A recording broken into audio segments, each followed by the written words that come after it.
በስተመጨረሻ ሩታ የተሰጣትን ሀብል ወርቅ መልሳለች ለደስታ ማለት ነው።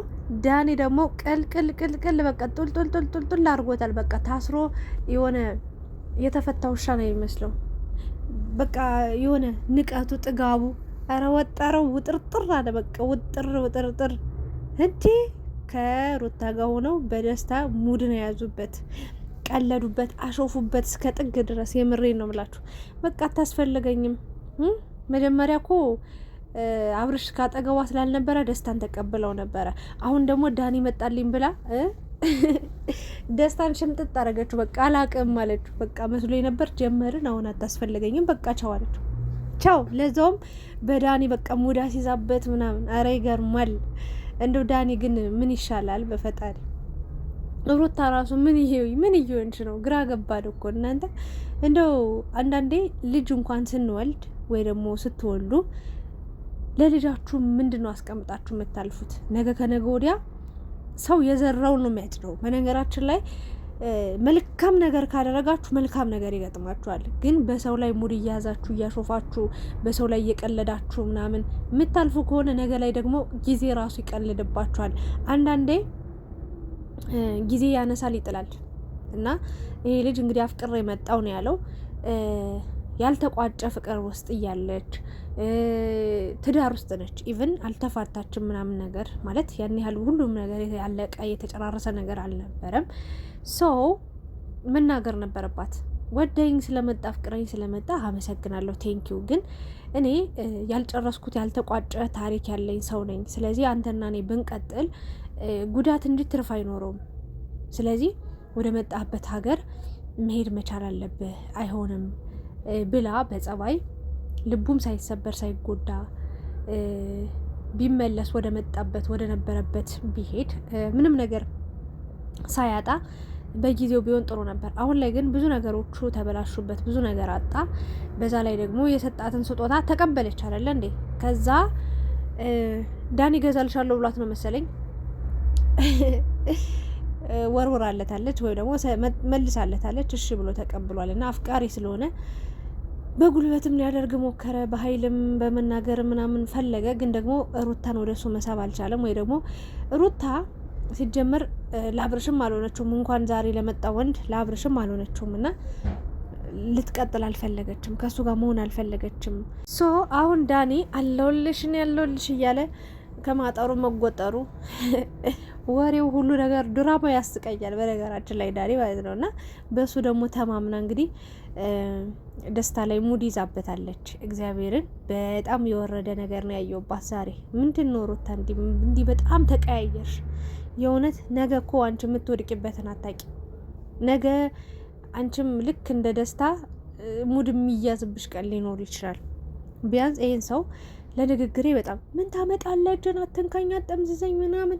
በእርግጥ እሱም ጥፋተኛ ነው። በእርግጥ አንዳንዴ ፍቅር ሲይዛችሁ ወይ ደግሞ ፍቅር እውር ነው ይባላል። በቃ የፈለገ ነገር ሆኖ የፈለገ ያፈቀራትን ሴት ካላገኘ ልቦ አያርፍም።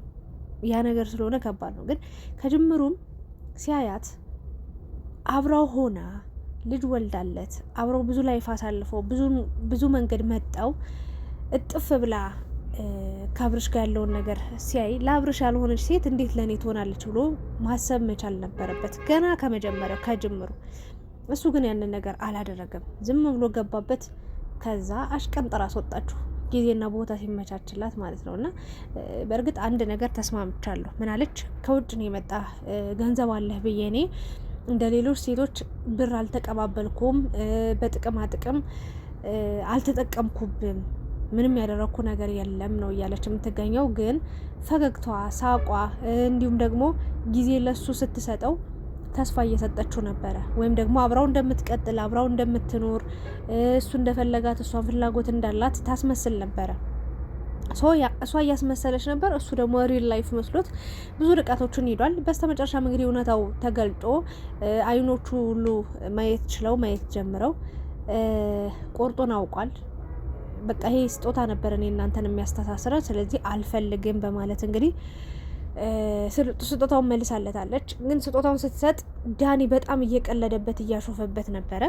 በስርዓት እንኳን አላወራውም ዳኒ። በቃ እሷ መጀመሪያ እንዲህ ተፈጥሮ ነበር። አሁን ላይ ግን አትፈልግህም። በቃ የራስን ኑሮ መኖር ነው ያለብህ፣ አትሆንህም በቃ ብሎ ልክ እንደ ወንድ ልጅ ማውራት ሲችል በጣም ተላላጠ። በቃ ሩታ ፈቀዳለታለች አብራው እንድትሆን አብሯት እንዲሆን ምናምን ይህን ምክንያት አድርጎ በቃ አመናጨቀው። በቃ እስከ ጥግ ድረስ ዝል የሆነ እንደ ፌንጣ ነው የፈረጠጠውና ሩታ መጨረሻሽ ምን ሊሆን እንደሚችል ፈጣሪ ነው የሚያውቀው። ግን እንዲህ ይቻላል ወይ? እንዲህ መቀየር ይቻላል ወይ? እንዲህ መሆን ይቻላል ወይ? እንዲህ ህይወት ላይ መቀለድ እየቀለዱ ሙድ እየያዙ መኖር ይቻላል ወይ ብዬ ግራ ገባኝ። ግራ ግብት አለኝና ሩታ እኔ እንጃ ብቻ ግን ለልጅሽ ክብር ይኖርሽ ነው ምለው። በቃ ሴት ልጅ ነሽ፣ ወልደሻል፣ ተከበሪ። በቃ ራሽን ጠብቀሽ ልጅሽን ጥሩ ስነ ምግባር አሳዩ። በቃ ጥሩ ነገር አስተምሪው።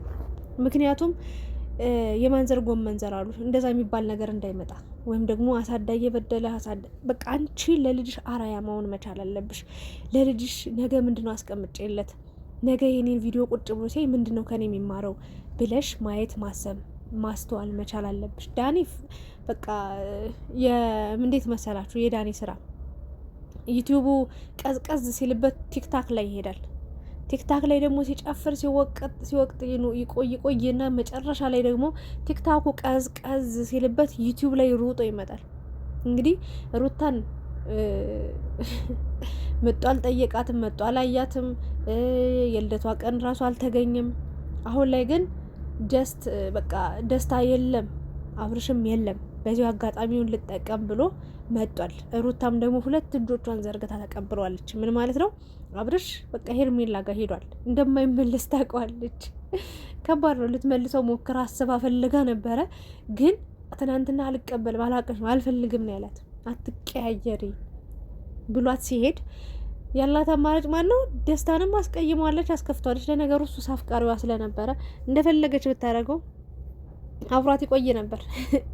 ያው ያለ ወንድ መቆየት እንደማትችል ነው እየተረዱ ያለው አሁን ላይ ሩታ ማለት ነው። በተአምር ያለ ወንድ ካጠገቧ ከሌለ የሆነ የምትተነፍስ ራሱ አይመስለኝም። የእውነት እንነጋገር ከተባለ ማለት ነው። ግን ያው ደስታን በጊዜ መሸኘት ስለነበረባት ኃይል እየተጠቀመ በጣም በቃ ብዙ ነገር አሳጥተሽኛል፣ ብዙ ነገሬን እንዲህ በአንቺ ምክንያት ምናምን ሲላት ስለነበር ፈርታ በጊዜ በቃ ሸኘችው። የሰጣት ስጦታ ምናምን መልሳ ምናምን አሁን ዳኒ ጋር ነው እንግዲህ ቂጣቸውን ገጥሞ ያሉት።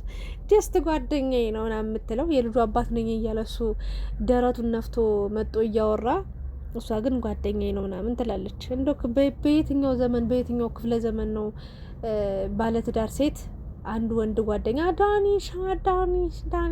ምናምን ብላ በዚህ ልክ ልትቀራረብ ወይ ደግሞ በዚህ ልክ ቅርበት ሊኖራት የሚችል ከአንድ ወንድ ልጅ ጋር?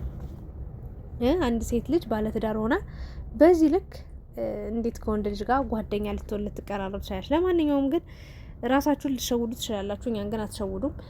ግን እኔ ቀናባችኋለሁ በእናንተ ህይወት። በቃ ህይወት እኮ እኛ ፈርተን እኮ ነው የምንኖረው። የሆነ ነገር ብናደርግስ ብንሳሳትስ፣ የሆነ ነገር ብናረግስ ህይወታችን እንዲህ በዚህ ባልጠበቅነው መንገድ ብትሄድስ ብለን ህይወትን ፈርተን ተንቀጥቅጠን ነው የምንኖራት። እናንተ ግን እንደፈለጋችሁ ስትፈልጉ ትማግጣላችሁ፣ ስትፈልጉ የፈለጋችሁትን እያረጋችሁ፣ ስትፈልጉ ትዋሻላችሁ፣ ስትፈልጉ ትሳደባላችሁ፣ ስትፈልጉ በቃ ስትስቃላችሁ፣ ስትፈልጉ ትዝናናላችሁ። ህይወትን እንደፈለጋችሁ እያሽከረከራችሁ ነው የምትኖሩት። እና እንደናንተ አይነት ህይወት አሁን በኖርኩኝ በሰጠኝ ብዬ አንዳንዴ እመኛለሁ የእውነት ለመናገር። ለማንኛውም ግን ለቀጣይ ትውልድ ለሚያችሁ ለተመልካች ብታስቡ የተሻለ ነው ብዬ ነው የማስበው። እስኪ ከዳኒ ጋር ደግሞ በምን አይነት መንገድ ከዚህ በኋላ እንደምትቀጥሉ እናያለን። ወይ ጉድ! እና ጀግና በርቺ፣ አይዞሽ ምናምን የምትሉ ሰዎች ይመቻችሁ። ጥሩ ነው እንደዚህ እያላችሁ አበረታቷት በደንብ ወዳልሆነ መስመር እስክትገባ ድረስ። ነገ ደግሞ አንዱ መጥቶ እንዲሆንኩ እንደዚህ በቃ ምናምን ችግር የለውም ናግባ ምናምን ነው የምትለው። እኔ እኮ የአብርሽ ቤት ፈረደበት። በቃ የማይገባው ወንድ የለም የምር እዛ ቤት። እንደውም አብርሽ እንደ እውነት ለመናገር ማለት ነው በዚህን ያህል ደረጃ ሴት ማለት በዚህን ያህል እንደ ሩታ ቤት ውስጥ ሴት ሲደረድር ሲሰበስብ አላየውም። የሩታ ደግሞ የበዛ ነው። በቃ የተንዛዛ በጣም በቃ ከፍ ያለ ነው። ከአብርሽ ጋር እናነጻጽረው ካልኩኝ በእርግጥ ጥፋትን በጥፋት ማነጻጸር ወይ ደግሞ ማወዳደር ደስ አይልም። ግን ሩታ በጣም ሀይ በቃ እያበዛችሁ ነው። መጨረሻቸውም እንደሚሆን እንግዲህ ፈጣሪ ነው የሚያውቀው። ደስታ ግን እንግዲህ ዳኔን ምንሽ ነው ግን ቆይ አላት። ጓደኛ ያለች ኧረ ለማንኛውም መልካም ህይወት ይሆንልሽ ብሎ ወርቁን ይዞ ዳኔን ያው ስለሚወዳት እንዳትጎዳት አደራ ብሎ ሄዶ ነበረ። ዳኒ ልጁ እየሄደ ራሱ ከኋላው ነው እየተሳደበ ነበረ። አንድ አፍንጫውን ቢያወልቅለት ጥርሱን ቢሰብርለት እኮ ጥሩ ነበረ።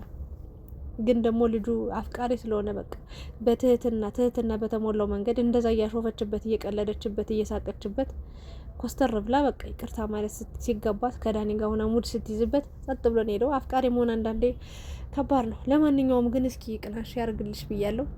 የእናንተን ሀሳብ አስተያየት ማስቀምጦ ነው። በጣም የዳኒ ነገር ግን እየሳቀ በቃ አንድ ቃል ሲያወጣ እየሳኩ ነው የማየው። በቃ ሁሉ ነገሩ የሆነ ኩታራ አሻንጉሊት ነው የሚመስለኝ አንዳንዴ። ወይኔ ይቅርታ አድርጉልኝ፣ እንደዛ ይመስለኝ። ለዛ ነው የሆነ ጡል የሚለው ነገር አለ፣ የሆነ ጅራት ነገር ነው። ዋ እና ማች አርጋችኋል ደግሞ ይመቻችሁ። እስኪ እንግዲህ መጨረሻውን ደግሞ እናያለን።